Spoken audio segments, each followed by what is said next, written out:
Hello everybody, it's me again, Eep, and this is part 4 of my 4-part video series of all the books I read in June 2023. Because I read 15, I'm going to do 4, 4, 4, 3. Anyway, jumping right into it, the first book I read this month was, what's it called? Everyone in My Family Has Killed Someone by Benjamin Stevenson. And this is like a murder mystery, and it's one of those books where it's like written as like a nonfiction book, quote unquote, from the point of view of the narrator. Like the narrator is writing a book and he's like telling you what happened in this actual event that happened in his life. Like it's fiction. You know what I'm trying to say, right? Like he's like, "Oh yeah, I know you bought the audiobook," and I did. um and like whatever, like the narrator is writing the book and it's fiction, but it's like portrayed as nonfiction, whatever. Basically, the premise is that this guy, he has this family, and everyone in it by the end has killed someone. Kind of. Um, this was a good book, I'll say. I liked the characters. The family dynamic was kind of one of those like complicated dynamics, whatever. But it was good. It was nice. I didn't like downright hate any of the characters. It was it felt pretty character driven. Uh, the mystery was fun. I don't read a lot of mystery, but when I do, I usually have fun with it. Yeah, I'd give this one a 3.85. I guess I'm very very particular like that. I know I'm the worst, but 3.85 out of 5 stars. It was a pretty good book. I'd recommend it if you're a huge mystery fan. Okay, and the next book I read this month was The Taking of Jake Livingston by Ryan Douglas. And okay, this is a book where we have to kind of talk about the things it addresses, like, the themes and morals or whatever, before, talking about how I felt about it. The main themes of this book are school shootings, racism, and homophobia. For two of those, I can more directly apply to. I'm about to go into high school and I live in Southern America. I am very terrified for my life every day at school. Not really, but school shootings are something I'm just ready to be done. It's terrifying, blah blah blah, whatever. That's important. Uh, Homophobia. I mean, I am still questioning my sexuality, but I think I might like girls. I'm like 95% sure I'm not straight. Racism. Okay, I'm white. I don't want to get too deep into that one. I mean, we can all agree racism is shit and it should be over, right? Like just comments like people we should just all have equal rights. I feel like this should be common sense. It isn't, and it's depressing that it's not. Whatever. Those are all very important things. I'm not like under importantizing these things. This book though was bad. Okay, I'm sorry. Uh, no, I'm not sorry. I hated every character in this book. There was one character I felt sorry for, the character Sawyer. I felt really bad for him, but I didn't like him though. It was more of a I pity you. You're in a really bad spot and you have really bad mental issues and your family's shit and everyone at school is an asshole to you. But it wasn't like a oh I like your character, whatever.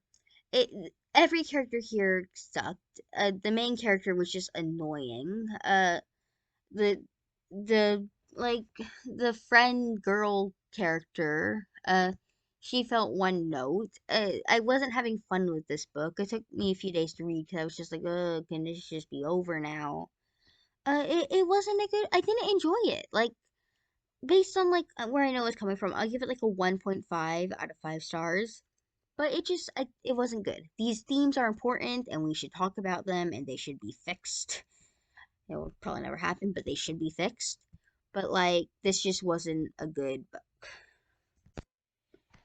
After that, I read 30 Talks Weird Love by Alessandra Narvaez Varela. I don't know if I'm pronouncing that right, but I think I am. Um, this is like a cute little time travel story about like this girl, she's like 13, and her 30-year-old self comes back in time to talk to her and tell her not to care about herself and whatever. It was a really cute book. I really enjoyed this book. Um, like it covers things like mental health, and it like takes place in like the 90s or something in Mexico, and it was like uh, talking about like people who went missing or whatever. It was fun in that it was like blah blah blah. Okay, it was good in that way. I'm sorry, I'm like the worst at talking. Um, I like the characters. It was kind of fun to see the dynamic between 30 and 13. Or okay, I'm like the worst with names. I cannot remember the girl's name. Not because she was like forgettable, just because I'm the worst with names. But like main girl and her 30-year-old counterpart. It's kind of talking about like loving yourself and getting through middle school. The dynamic between them was fun. I enjoyed how like the main character didn't automatically believe 30 was coming from the future, because sometimes I read books and they just believe it right away. And I get it is kind of annoying to like have to suffer through having your character not believe half the things that are going on for half the story.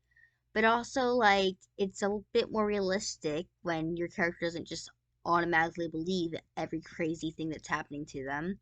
So I enjoyed that. This was a sweet book. Uh yeah, 4 out of 5 stars. I enjoyed it. It's really short too. Like the audiobook was just over 3 hours long. So if you like have time and need something to read 30 Talks Weird Love. It was really sweet. I liked it. Okay, and the last book for this video that I read was the Extraordinaries by TJ Klune. And this book I read because previously, if you saw last month's video, I read two other books by TJ Klune, and I really liked both of them. They were 5 and 4.8 stars respectively. Go check out those videos. This one, okay, so it didn't really feel like the other two books. Let me explain. I kind of separate things into genres. There's like a hierarchy to genres in books and stories and whatever, movies, shows, everything, but books in this case. There's like the first one, there's the first genre, the second genre. Those are the main two. And then after that, everything's just kind of a list of how important they are to the story. I I personally, this is all up to debate by the way, but personally for me, how I felt about the first two books.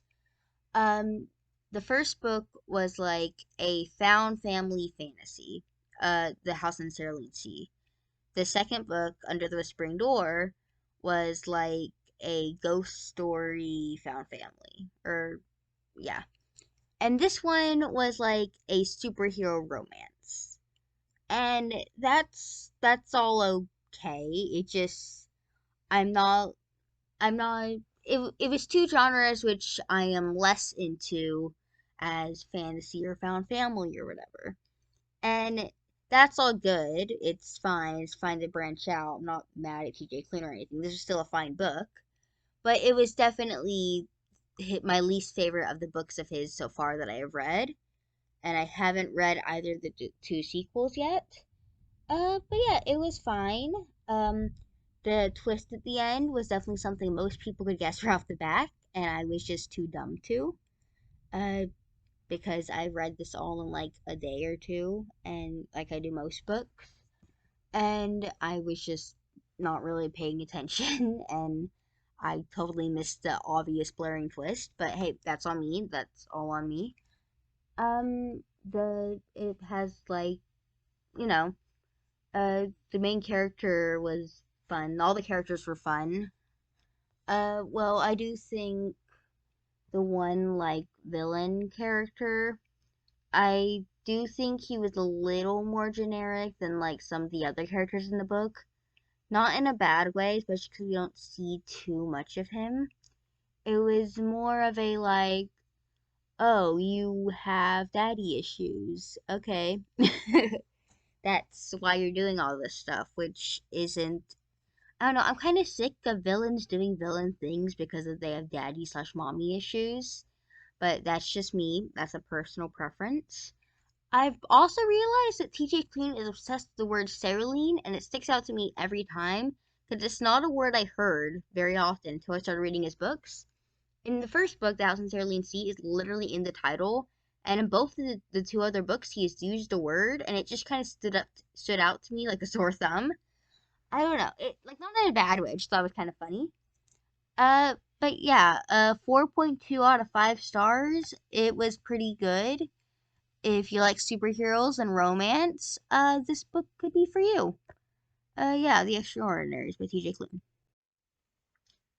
And yeah, that is the first 4 out of 15 books that I read June 2023.